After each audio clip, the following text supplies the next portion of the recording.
SplatterCon, SplatterCon, SplatterCon.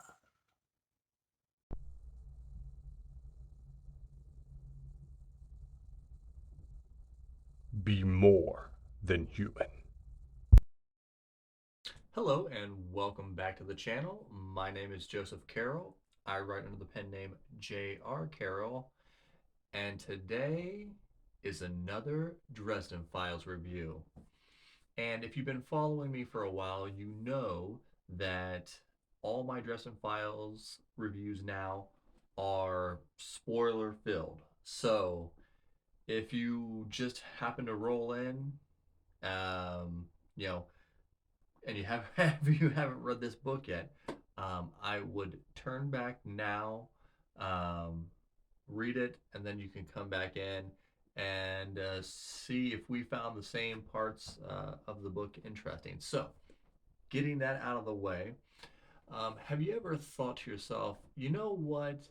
Um, a book that I would really like, what it really needs, it needs to start the book off with someone getting their head chopped off. Um, yeah, so Jim went really dark to open this one up.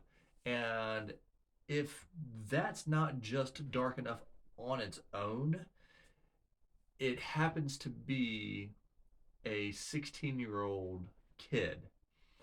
And Harry has to stand there and watch it happen. Now, it turns out that this kid was a warlock and he had been, you know, messing with people's minds. I believe that's the fourth law of magic that he was breaking. And I don't know, I forget, I'm trying to think if he had people murder each other, but he had basically melted the brains of everybody in his family. Um, it kind of reminds me now, this book came well before, but kind of after the fact on a reread, it reminds me of like Brightburn. You know, it's like, okay, you give this kid a bunch of power, and if they don't know any better, of course they're going to act out. Um, and that's exactly how Harry feels about it. I mean, he's just like, well, there was nobody there to help the kid. Of course things are gonna go bad with these kids if they come from non-magical families, or they just don't have any connections. It's all gonna go bad. And I would say that you can tell. I mean, we're in book 8 now, but Jim's writing is taking another step up. I mean, you're always, as a writer myself, you're always trying to, perfect your craft, and I think you can definitely tell that Jim has, stepped up another level. And so the way we get into this is, after that, of course, Harry's distraught, and then he gets a phone call from Molly saying, "I need you to come help bail me out of jail." And you know, and of course, Harry's like, something seems fishy here. But again, he can't say no. It's his best friend's daughter. He thinks it's weird that she's not calling her dad, but he's like, you know what, I'm gonna go do it. So he heads down there, and he it turns out, of course, there was some trickery going on.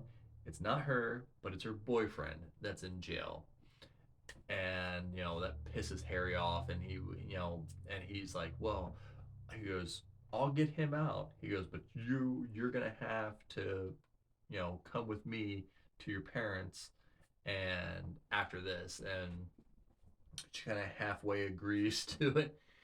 And Harry had been given a note that said that there was some dark sorcery going on. At least that's what the gatekeeper told him. So of course, it being Harry, there's gonna be some crazy magical thing going on here.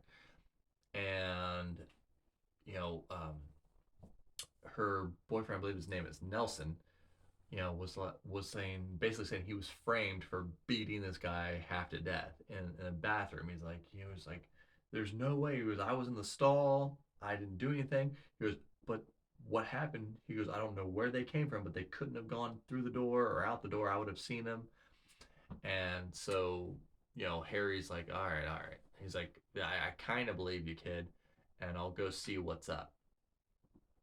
And so Harry has Molly take him to this convention that they're at, and it's called SplatterCon.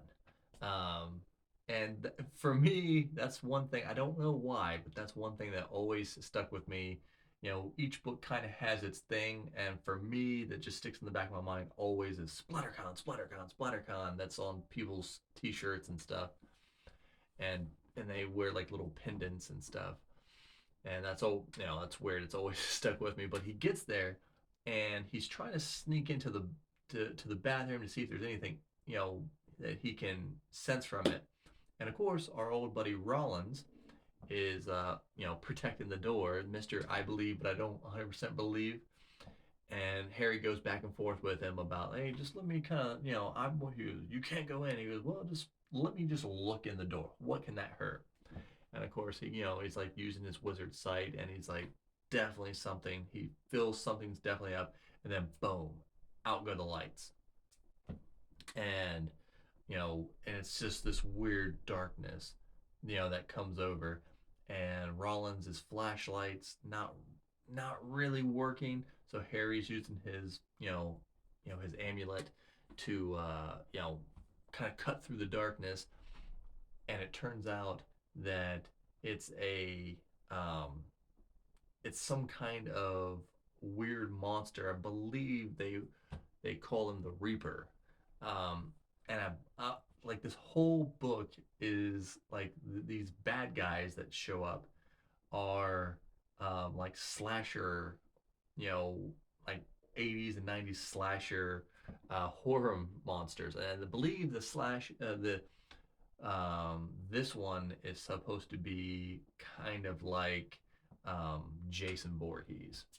And Rollins, they end up finding him as he's cutting up a few people, and Rollins is like popping him, shot after shot, and doesn't really hurt him. And then Harry's Fazare and blasts him through the screen, and he turns into ectoplasm. And of course, then Murphy shows up, and another investigator shows up that's like grilling Harry about it, and and Harry tells him the story like it is, and the guy's like, for the most part, and he's like, so you think Rollins shot him? He goes, no, Rollins shot him, and he like so he might have shot him. He goes well, he says something along the lines of, well, whatever makes you sleep well at night, if that's what you want to believe, in quintessential Harry fashion.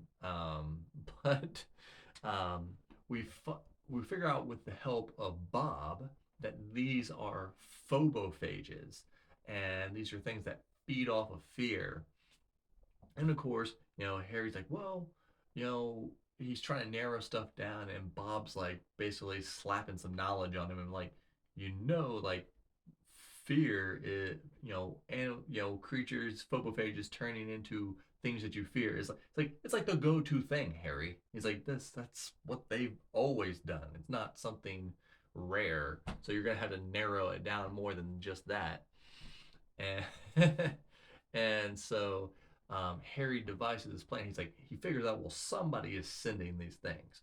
So what I'm gonna do is I'm gonna come up with a way to redirect the spell and send it back at the creator of it. And he goes, and they can get a piece of their own medicine. And so he does that, sets it up. Um, Multiple phobophages come out at once. One of them gets by, which this monster, it is supposed to be a, the xenomorph from the movie Aliens. The way he explains it, and so, but he deals, of course, Harry deals with that, and then he's trying to figure out, well, where did he send these things to? And then he's like, well, where's Molly? I don't know where she is. Turns out that he he clicked. It all clicked in his head after he interviews a few more people, and he's looking at like these track marks that have like each of Molly's friends. They had the two friends.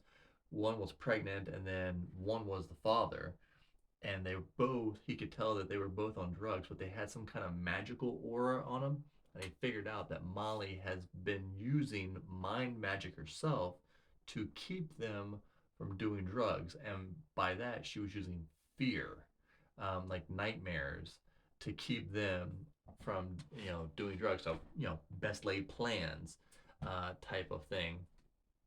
And so he's like, oh my God, I sent those things on her. So he's Molly's house, and so he finds her brother up in a, up in the treehouse, and he's like, "Well, I'm hiding up here because of Hammerhens was chasing me, and I figured he couldn't climb the ladder without hands, and." So then he ends up going inside and finds that there's a magical like panic room in their house, and pulls them out, and of course everyone's safe. Molly's gone. And so they're trying to figure out where she's at. And so Harry had met this the major like movie producer. I believe his name was Darby Crane. But it ends up being Madrigal Wraith, Thomas's cousin. And when he went back in there to kind of find him and see if he knew anything, he gets knocked over the head, of course, um, and dragged back to the werewolf garage, the full moon garage, and and then they have him all chained up, and it turns out Madrigal is trying to sell Harry on like on eBay or the black market or whatever. Um, but of course, Harry, Harry has Rollins there, which Rollins tried to stop him, so they took both of them. And Harry uses Lash. Of course, you knew she was going to come up. Um, and she basically tells Harry how he can like messing with his bones and his hands, he can escape the cuffs. And then she has him like knock out the lights, but of course she has a photo kind of memory and was able to map everything in the dark. So he almost like he has night vision, and he fights his way out, fights his way out of there. Thomas comes to the rescue, like shoots up Madrigal, um, and so they end up, and another phobophage comes out of nowhere, rips up Madrigal's lackey, but Madrigal gets away. They go in this crazy thing where they're trying to get away from the whatever like pumpkin head like creature, and they end up destroying it.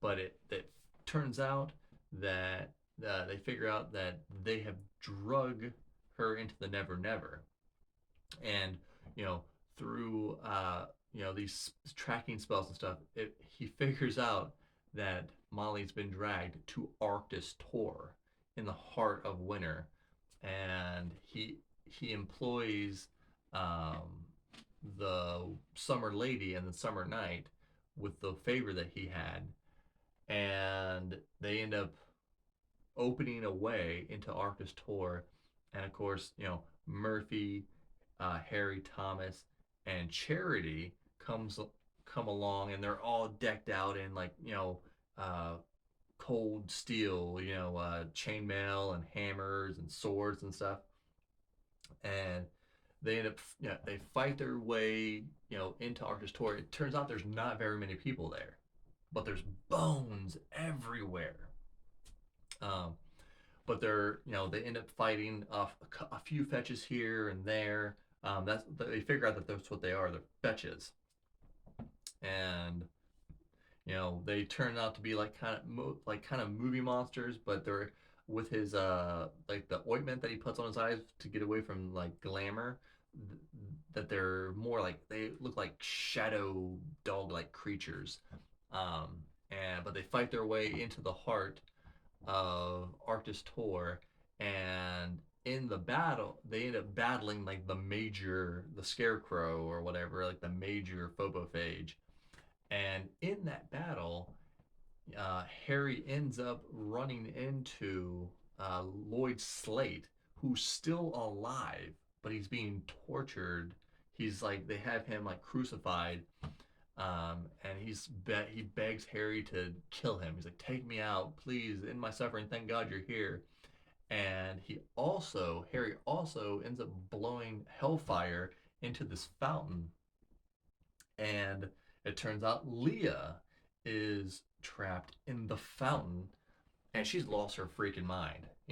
She's telling him, "Oh yeah, you can't imagine how bad Lloyd Slate has it," and he's like, and at first Harry's like, "Okay," he said, "We're gonna get her out of here. Thomas, help me get her out of here." And then she like tries to reach for him and grabs him, and she's like, "Yes, let me out of here." And then she does a whole 180, and she goes, "No, I need to be in here.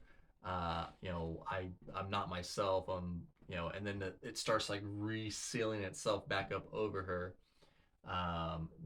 Charity and Harry end up defeating the phobophage and pulling Molly out of the heart of winter.